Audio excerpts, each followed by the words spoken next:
If you guys get my loan paid through this, I will reveal my identity to you. On our podcast, they'll be like, on your podcast. I'm honestly, like, I was half joking, but I'm kind of not really joking. How to be patient. We bring you this special emergency episode between seasons of How to Be Patient and me off my break that I was supposed to take because we have a very special guest today. We said, code orange, Margaret, you need to come to the pod immediately. I don't need a break for this when we have breaking news. We have Dr. Orange on our podcast today. And if you guys aren't on TikTok, you may not be aware of the fruit basket of burnout healthcare workers that has emerged. And Dr. Orange, I think, was the first of the bunch. So, Dr. Orange, we are so excited to have you on today. Thank you so much for having me. I kind of couldn't believe that it turned into something that, because someone's inviting me on a podcast. I was like in your comments, like, come on our podcast. And I was like, we're real, I promise. This might be like the fastest I've gone from like seeing someone's content to thinking they need to be a guest. I'm pretty sure I saw your first or second post and I was like, insta follow. And also, how can we learn more about you? Well, I appreciate that so much. It means a lot.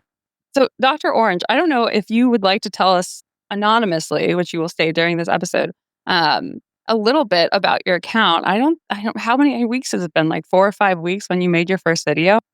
Yeah, it hasn't even been a month yet. It hasn't, it's felt like it's been a lifetime together talking about healthcare. I know, right? I know. I think it'll be a month like tomorrow or the next day or something. So almost, but it does feel crazy. I was not expecting anything, honestly, when I first posted, let alone, like, I think today I'm almost at like 20,000 followers, which is mind-blowing to me. Mm-hmm. You were anticipating being an angry orange yelling into the void, and the void said, wait, do you have any more where that came from? Yeah, the void was like, wait, us too. So we always start with our guests, whether they are fruit or people. We always start with an icebreaker and usually related to what we're going to be talking about during the episode. So we're going to be talking about you probably are not yet at the point with social media where you would call this your work. But your work still, regardless, because I think you really touched on a nerve in a way that has unleashed a force on healthcare TikTok, I think in a good way. But with our icebreaker question, my question for you and for Preston and for myself is, when you first got into medical school, what did you think practicing medicine was going to be like? Honestly, I mean, I don't know if I ever thought about it, which it gets like part of the problem. But like going through this journey, like you think you want to be a doctor.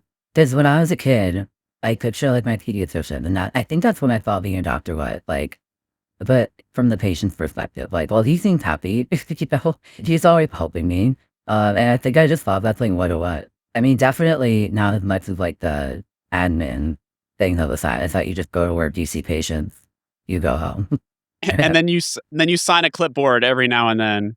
Yeah, exactly. Yeah, probably. I really definitely like didn't give it a lot of thought of like what I thought the day today would be. I just was so focused, like, okay, get into medical school. And then you're in medical school, and you're like, okay, match into residency. And then everyone's like, residency is horrible, so you shouldn't be happy anyway. And then you're like, well, that's exactly what it is. And then like I became just digging on like, wait, but here's the fun part. So wait, Margaret, before I answer, at what stage are you asking? Like when we were a kid, we thought we were medicine. When we were in med school, like you were like rosy cheeked and you're on your first day of med school and you were like, here we go. My journey has finally begun. I've gotten through the MCAT and I'm here. I'm making it in this big world. Okay. So I'd done some shadowing at that point, but I picture myself, I think, in an inpatient setting, and every patient is undifferentiated and they're a mystery.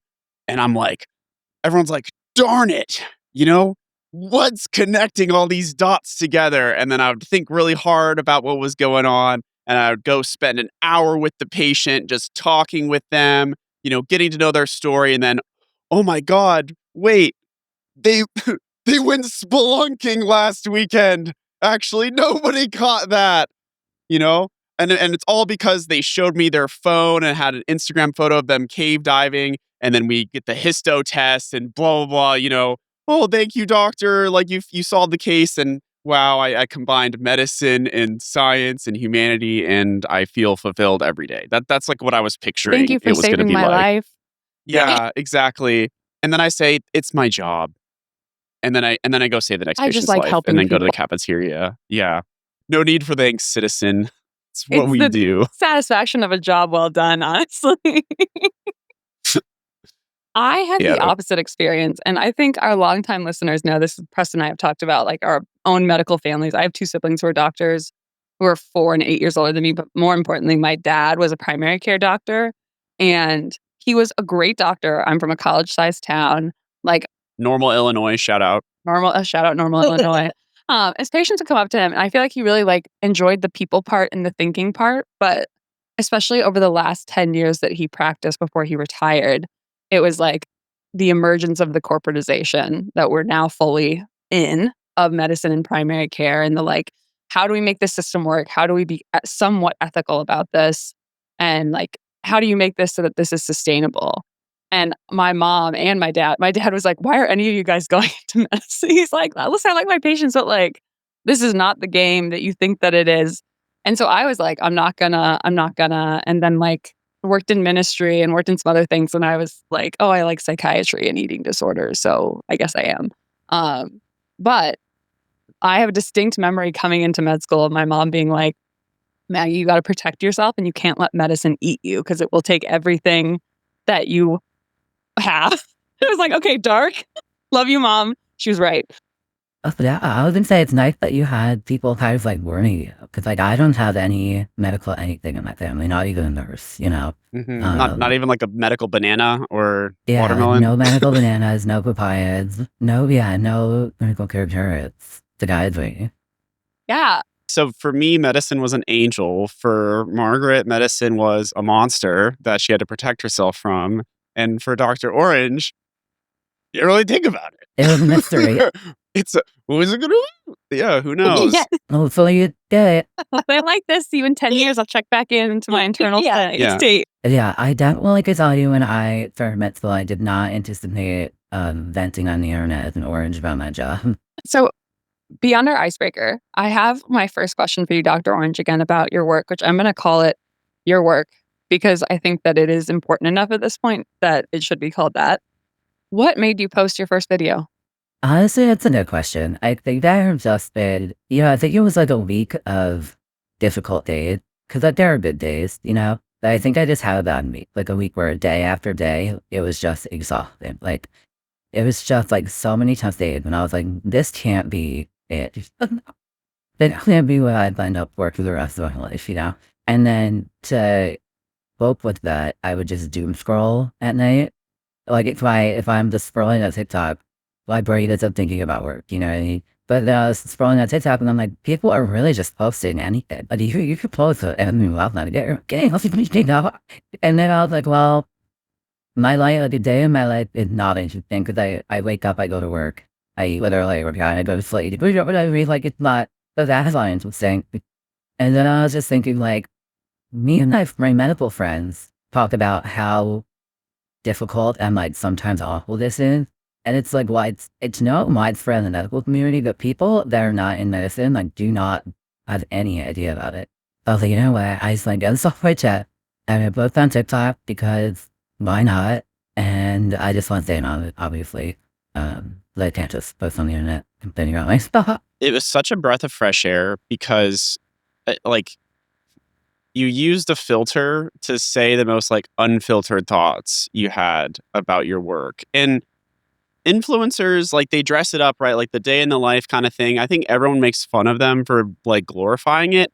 But even when they do the burnt out post or there's a dark side to medicine post, it's usually some contrived BS about how they're like, sometimes I get tired and I don't feel like going into work. And that's like the extent of like, oh, wow, they're human too. They get tired sometimes. And it's just so much more than that. And that's what you tapped into. Yeah, I definitely didn't. I mostly just did it to get it off my chest. And because I thought it was like kind of funny. And I figured that like some people would relate to it. It is funny. It's not just kind of funny.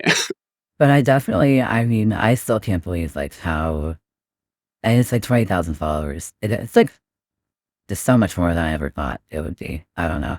Preston and I have talked about this kind of like on air, off air of like having a platform and kind of the feeling of it, even while you're going through your day in healthcare, and not in like an ego way, but just in a like, I have this part of me. And I think I hear a lot from people about like, they feel like they gave away a lot of parts of themselves or had to truncate them or they didn't have time because they chose medicine.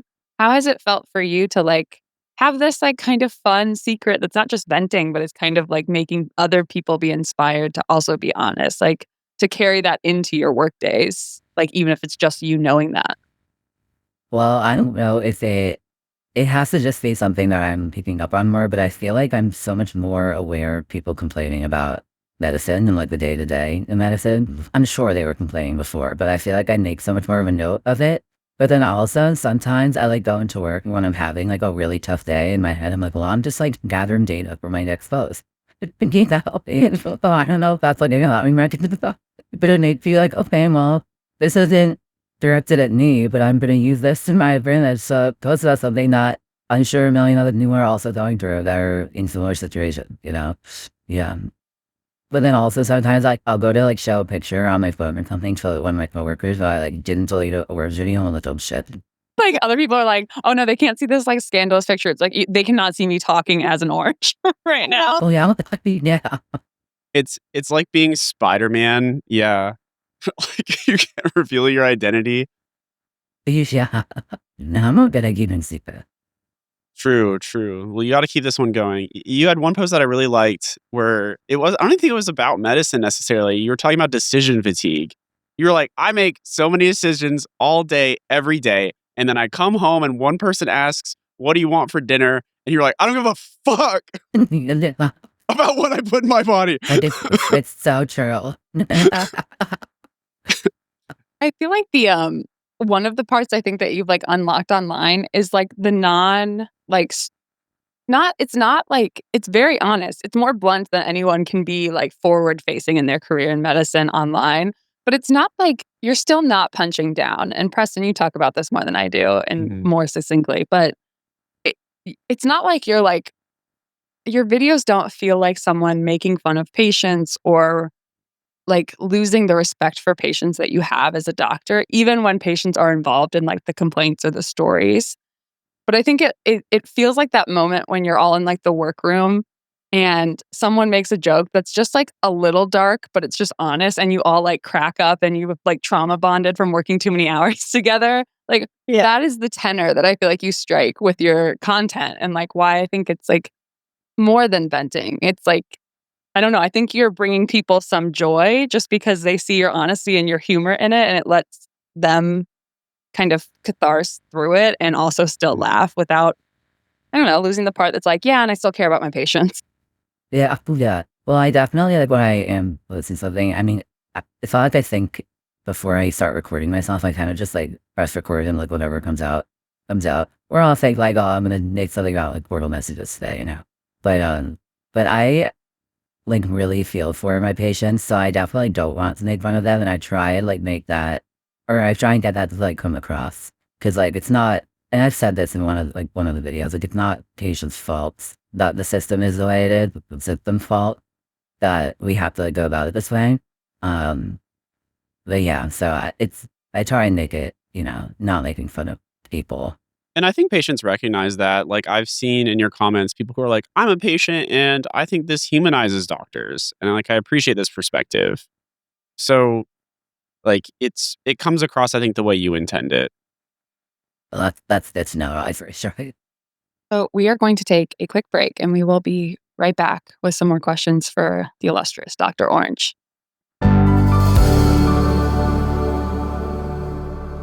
Dr. Orange, we have more questions for you. Preston, I recognize that I am the one that outlined this episode, but also if you have specific questions, I do encourage you to Oh, lean in so I don't dominate I Dr. Orange's time.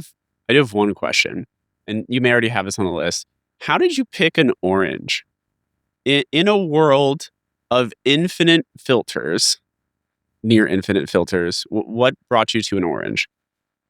I remember looking through like a bunch of different ones. Like I remember, okay, it's like a chicken nugget, and I was like, I don't know something about this. I don't like the wrinkly. Like I don't know. Um, and I just a lot of these fruit buzzers have like things in the background.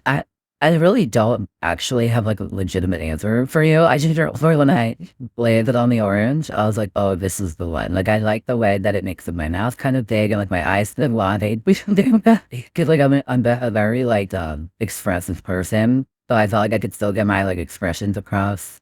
And I didn't want a seltzer that the fruit just stays still. Like I wanted to be able to like move my head around and it move with me because I like I said, I'm like very expressive.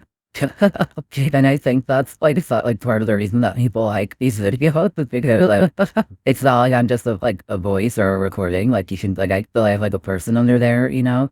So pragmatically, your affectations could come across much easier, and there wasn't BS in the background. There's a That's psychiatry, yeah. That I don't think I probably thought about it that thoroughly, but it was sure mental status while you were filming these videos. yeah. I'm gonna be completely honest. The first video I ever filmed, I'm sorry, was in my car in a parking lot of a grocery store. You're just like, I'm either crying or I'm going to make this video. what an origin story.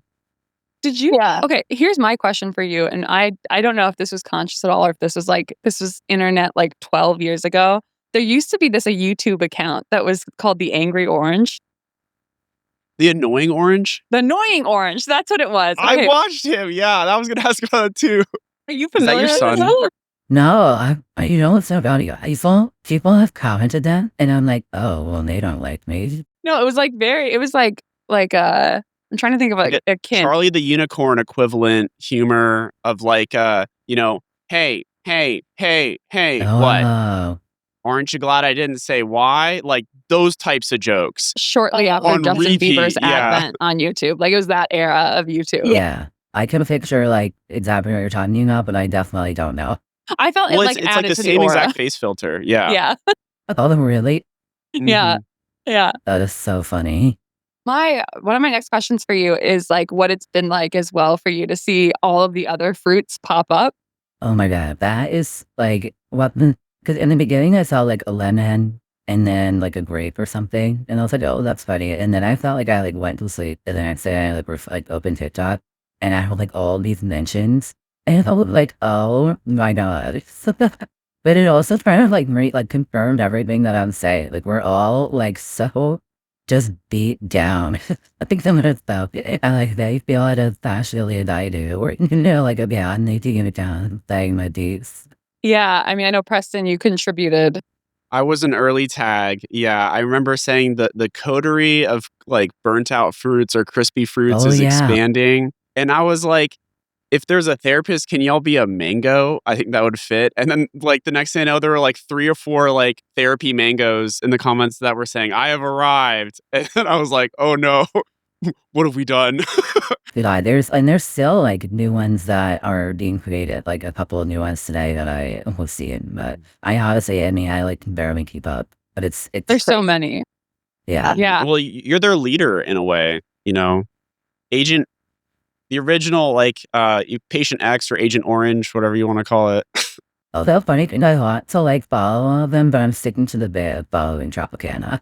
Yeah, I saw that and I appreciate it. So I'm gonna stick to the bit. I don't know for how long yet. It can't be forever. Do it. Maybe until they acknowledge my existence. No, I think it should be forever because then your only friend would be Tropicana when they follow you back. That's true, actually. So you are primary care, is that correct? Yes, Are you adults or kids? adults. What do you think if there was one change that you think is like feasible, like if there was just someone at the top of your organizations in general, what like boundary or support staff or like limit on the number of patients you saw per day, like what do you think would be the number one thing that you wish you could just snap your fingers and it would like this would make the workday a little bit more bearable? There's like 2 that are tied, but if I had to choose one, definitely the like time constraints. Like, and there's so like where I work right now, there's it's 20 minutes per appointment, depending on the type. Sometimes 40 if it's like a preventive visit. On but they're already like there's talks of them cutting us down. Just like I can't even think about it because we're already like drowning. If the time constraints like didn't exist or if they just weren't so like sure. I mean, because that is like that's by hour to hour stress. You know what I mean? Like the sheer athletic feel every 20 minutes. Like, am I going over? Is somebody waiting? So that's one. And then the second would just be the basket. We just need to get rid of it. We need to get sent results, and that's all. If you want to talk to your doctor, make it a point with it. No, I recently, so I was in adult residency and now I'm in child fellowship. And one of the things we've talked about on the show with like burnout is that not to the level that primary care or pediatrics is, but like the inbox and number of collaterals and working with schools and therapists and teachers and ABAs and DCF and blah, blah, blah, blah, blah. The inbox is like, could just eat you. Like, and so it's like gotten to the point where I never felt this way in adult residency for psychiatry, that I'm like, I need to have a different boundary with this. Like, I can't just like respond to all of these like I used to easily be able to do. And I know in primary care, it's that times like a million. And I feel like after seeing some of your videos, I started getting videos on my For You page that were like different people in primary care talking about their boundaries with like how or what they respond to in the in basket. And So what I have done that it like kind of helps. I mean, it depends. Results I usually stay on top of, but like portal messages where it could be, I can see like back and forth happening. I wait until 4 o'clock to answer. And then I'm going to get something on that day and I'll wait until 4 o'clock to answer. Then we're not doing this back and forth throughout the day. You know, often things like pile up. But it's tough because like I work in an office with a bunch of other doctors, maybe like 5 or 6. And when one of us is out, like we're covering. So like I somehow have to cover my basket and someone else's. And that is completely like unsustainable. Like it's those days are awful with the impact. But yeah, I mean, I guess to your point, like at especially some of the things you get in the in basket, that it's like not just like a med refill or like I need to reschedule my appointment, that it's like, hey, I'm having this complex side effect. Can I change this medicine or can you order all these tests? Or like I saw this, whatever. Even if it's like, again, understandable and well-meaning by patients, like at that point, if I can't answer the question in 2 sentences, I feel like I'm getting into the area that it's like, am I going to be able to even talk about this with you on messages? Like, yeah. because I don't know, there'll be requests. They're like, can we just change this medicine like this? And I'm like, no, what do you mean for mine, it's like, what do you mean that like the teenager is like seeming suicidal now? Like, you need to see me. And like I'm still like a new doctor, so it's not like my slots are filled every day, or if they're filled for that day, like I'm gonna have openings in the next 2 days. You know what I mean? So because other doctors I get, like if they've been there for a while and you know it's hard to get with them, like that's tough to manage or to work around. But like for me, like just need video with it, and we have an actual conversation, and you know. Yeah, I mean, I think it's interesting to like think about. We talk about this in psych a lot because of telehealth. That like sometimes I'll have people who, I'm sure you experience this too, but I'll have people who like log on and they're like driving while we're supposed to be having a visit. And I'm like, so I don't want to see you die. Like, what? Yeah. Yeah, I had a patient that was like meal prepping months, and I was like, can you pay attention to me? It's like, you didn't say any of those things. It's like, I did. You just were cutting the cucumber. They just have a blender, and every time you try to talk, Yeah. what are we doing I'm like, here? I support meal prepping. You're doing something brave from your hot boy. She's like, give me 10 minutes. Like, we only have 15. Like, it's See that, right? You can run the blender for 5 of them, please. Yeah, I'll be typing. Don't worry. Yeah. Have you ever thought about, I mean, I know you're saying you're kind of like a newer attending, so it's like early, but what do you think of like direct pay or like concierge medicine, whatever you want to call it, like given the level of burnout? I feel like that is what a lot of people are talking about, like both in clinical and healthcare settings and then also online. I mean, that's only like the most popular thing that people are commenting. But I honestly like don't know too much about it. I don't know like how you get into it. I get like it's essentially like starting your own practice. And like how dealing with insurance. I understand the basics, but I really don't. I mean, it sounds ideal, and I'm sure it has its own battles. But I don't know much about it because I have only ever worked within hospital systems, and no one there is there to show you about. No, they don't want you to know those things. Yeah, exactly. Exactly. oh, wouldn't it be awesome if you just stay in our academic center and we'll support you and we'll pay you $12 and it'll be great. Focus on the pizza party. Don't worry about that stuff Focus on the outside. pizza party. You're like, remember, we're a family. Don't you care about the patients? And you're like, Yeah. girl, Yeah. girl. Yeah. So is this something that you've kept entirely to yourself, or is it something you've like told a couple of your close friends, or is it like this is your true secret? I've told my fiance, and that the extent of who knows. I would feel so fun and like be like, none of these people know that I'm a voice. I think at some point I'm gonna tell like one of my best friends. I just don't know when yet. It'll be. Are they also in healthcare?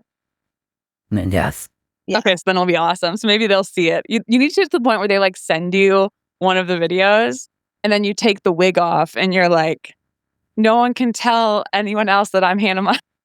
I'm not if that ever happens, I think that's what I'm gonna do. Like I'd think if they ever send me one of my videos, I'm gonna FaceTime them and share my screen.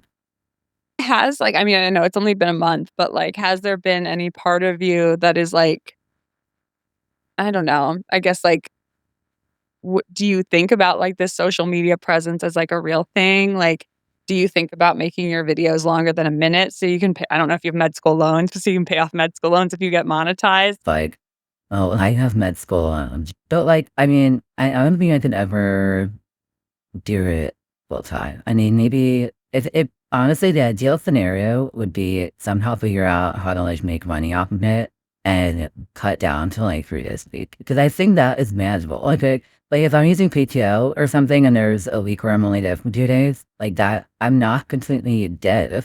And also, it's also the fact that like, I'm still at like a big hospital system, so I'm tied there because of PSLF with like getting my loans forgiven. So I would definitely wait until my loans are paid off before I. Unless you get a huge Tropicana sponsorship. Yeah, Yeah. exactly. The new face of Tropicana, like just in a grocery store, A it just million- says Dr. Orange. That You know. would be absolutely amazing. Yeah. They have One out of one $1 Dr. Oranges recommend this orange juice. Cup of orange juice a day keeps you away from your burnt out primary care doctor. Yeah, very true. So, okay, follow up. Do you like orange juice or do you just follow Tropicana for the bit?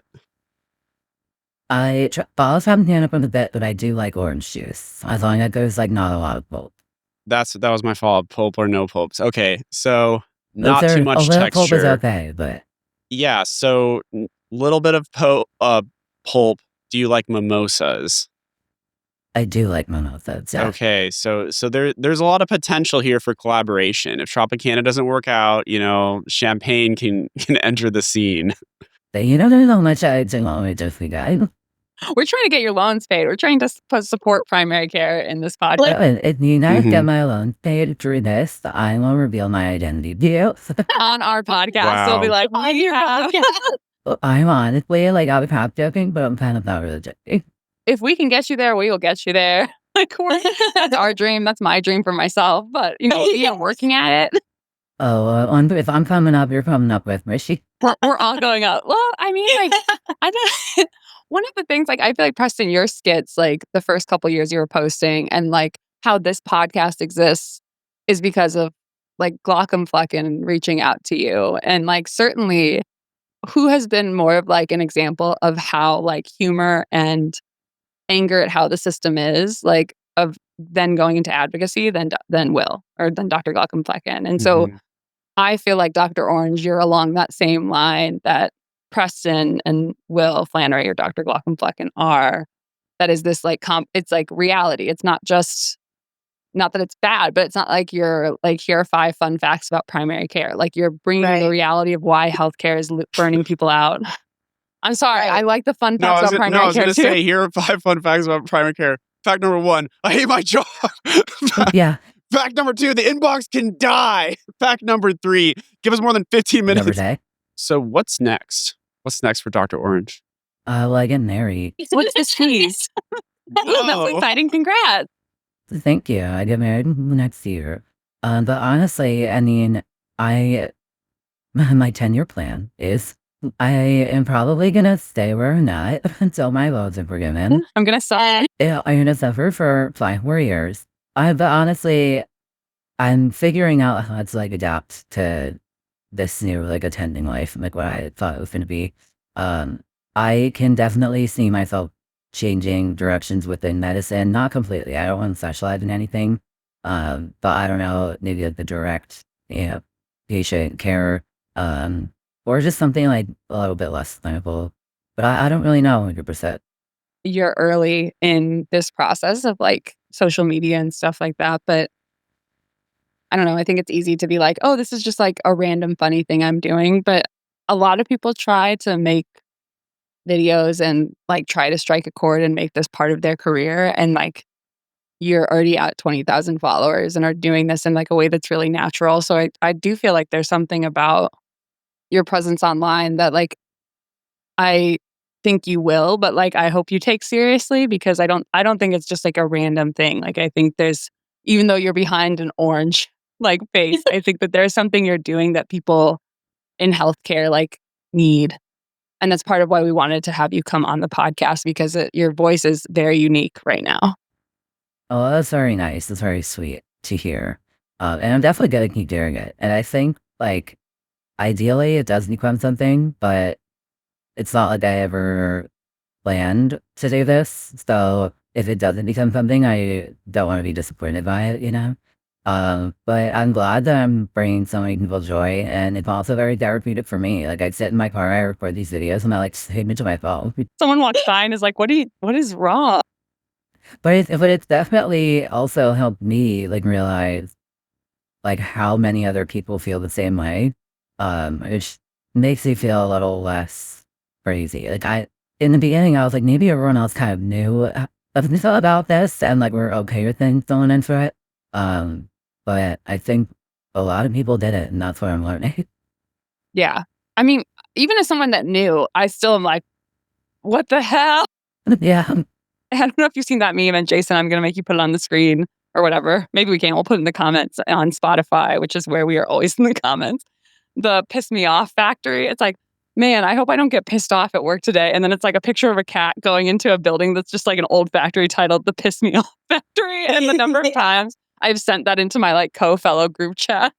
so my God, yeah. I think I said in one of my videos too, like the doctors I used to shadow and stuff before med school, they all said they wouldn't do it again if they had to. And at the time I was like, well, they're cynical. They don't mean that. I really want to help people. Yeah, Yeah. they're not truly moral like me. Yeah, I'm not. Yeah, and now I'm here and I'm like, get me out. They're not a genius at clinical medicine like me. Yeah. Like that, like, isn't Billy Madison where he's like, stay here, never leave? Yeah, they got me. I feel like part of this is like you hear like attending life's going to be the time you finally start enjoying it and everything's going to be great. And then it's like, what the hell? Actually, it is not maybe quite as great as it was made out to be. Yeah. I mean, residency is just a whole different beast. I don't I don't know. And honestly, as psych people, you guys won't like this answer, but like I used to like if I had like a traumatic day in residency, I would be like actively in my brain, like, oh, let's tuck that down there. Like and forget it out. And like but be very cautious of it and be like, oh well, the other one, like I need to forget that. Okay. Suppression. We love to see that as one of the coping tools. I always tell my patients and my friends in medicine who aren't in psych that it's like that is a coping skill in the same way that if you have a house and it's like sometimes I don't want to get rid of stuff or declutter, so I put a bunch of stuff in a box and I put it in the attic. Yeah. But at some point, if it's like the boxes are coming down the stairs and the attic is sinking into the rest of the house, perhaps we need another skill. Perhaps it's time to move. That's a great way of putting it. Honestly. Yeah. So I make the small bucks. That's what they put us in here for. I mean, I always tell I told med students, like, if you feel like as you're leaving the door, and if this is like a once in a while thing for you, that you're like, I'm going to break down crying in the bathroom today, and I know that for sure, consider, especially at the med student level, where you're like important to the team, but not like dependent on you, Mhm. consider taking a sick day. Like, you don't have to, Oh but yeah. it's mentally sick. Like, Oh yeah, no, totally. And I'm definitely a big proponent of that too. And definitely also did that in residency as long as it didn't put work on like other people. As long as I'm unelected where it didn't, if I called out, it wouldn't matter. That is crucial. Preston, do you have any burnout tips that you've come up with since our original burnout episode? Mm, I think it's also full of a lot of dark jokes of us just being like, yeah, I don't know, the pizza's not working. You guys. I'm pretty sure I mentioned this in a video I made about Dr. Orange, and we may have talked about this before, but that the when you try to look at the people that have studied burnout, the conclusions they've come to as far as the things that really move the needle are time off and getting paid more and venting with your colleagues. Those are like the big three. Or they didn't call it venting with your colleagues. I think they called it like, I don't know, like decompression sessions or something, debriefs. I think is how they put it. I said like if my salary is double what it is, I don't know if I'd be. You didn't have loans also like tying you down. Yeah, it just you got to relieve pressure somewhere. If you have pressure coming from the top, which is your job, but then like from the sides and like from the bottom, everywhere else, like you have no release. If you're being paid a lot more, you can hire a house cleaner. You're not stressed about like groceries in the same way. You can buy those fun things that like make you feel good, but Yeah. when you're on a budget, depriving yourselves of any worldly pleasures while also getting worn down by the system, like the only thing that'd make it worse is if you're like in a calorie deficit or something. Like let's just make Just as a make this real as hard as example that possible. Preston's never Yeah. experienced.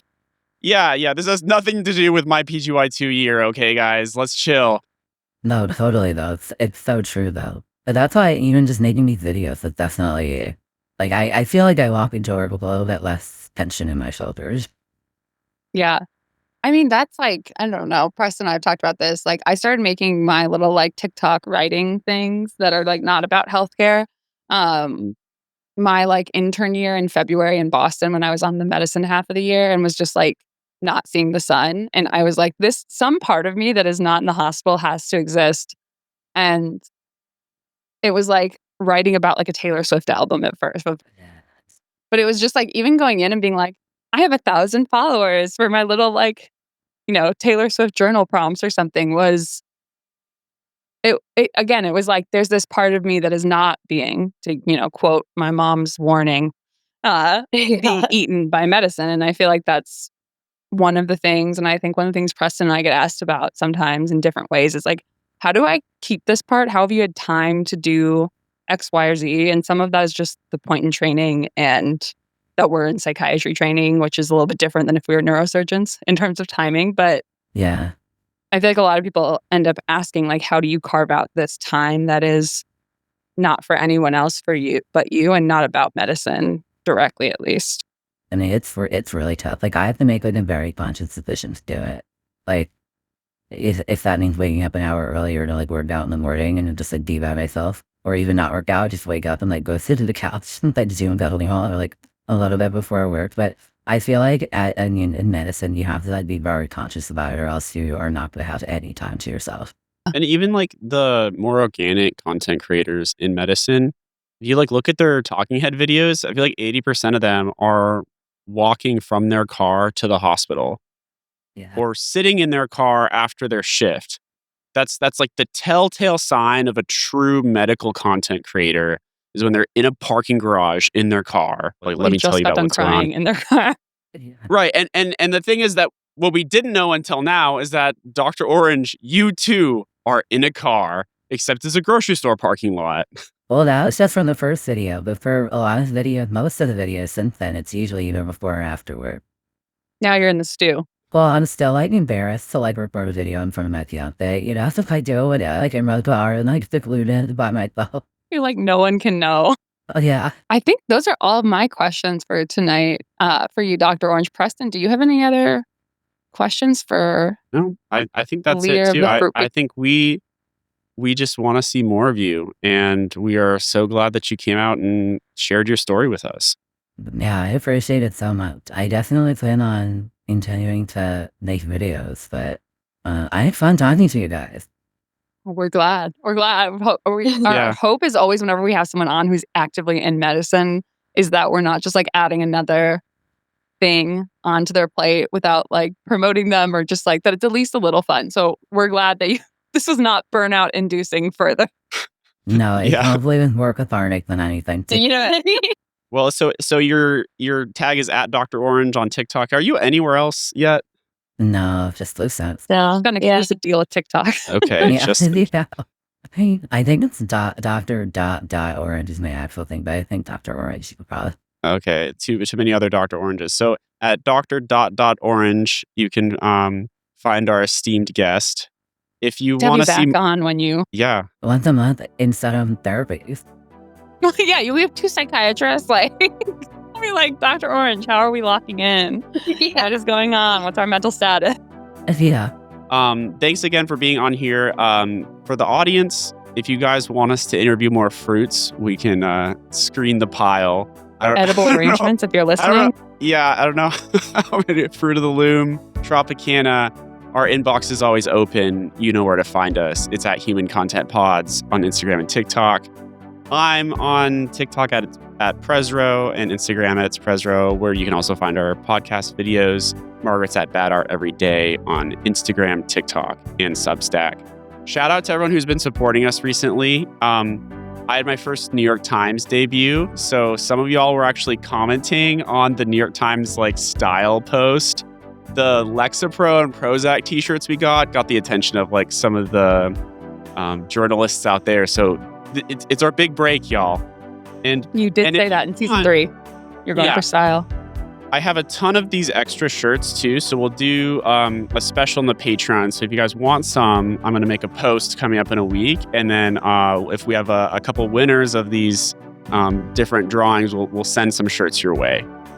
Just let me know. I think I got some Risperdal, some propranolol. I think there's a few other fluoxetine, so just let us know. Shout out to Doc Sign. Dr. Sign. He called me the other day during work, and he was like, "Oh, never mind. I was just going to be venting about stuff." Thanks, Dr. Sign. Let me connect you to Dr. Orange. Yeah. Thanks again for listening. We're your hosts, Preston Roche and Margaret Duncan. Our guest today was Dr. Orange. Our executive producers are Preston Roche, Margaret Duncan, Will Flannery, Kristen Flannery, Aaron Corney, Rob Goldman, and Shanti Brooke. Our editor and engineer is Jason Portizo. Our music is by Omer Benz-V. To learn more about our program disclaimer and ethics policy, submission verification, licensing terms, and our HIPAA release terms, go to howtobepatientpod.com or reach out to us at human-content.com. howtobepatient@human-content.com. That's our email tag. With any questions or concerns, How to Be Patient is a human content production.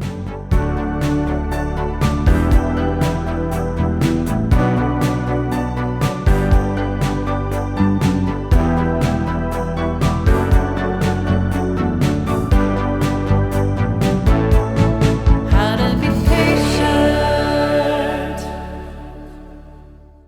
Thank you for watching. If you want to see more of us, or if you want to see, this is Lilac, she's my cat. She's going to be waving her hand at one of the floating boxes, which will lead to more episodes. Lilac, point to the other episodes.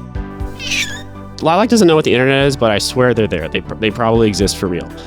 But in the meantime, I'm just going to pet Lilac, and then I'm going to go dance in the background.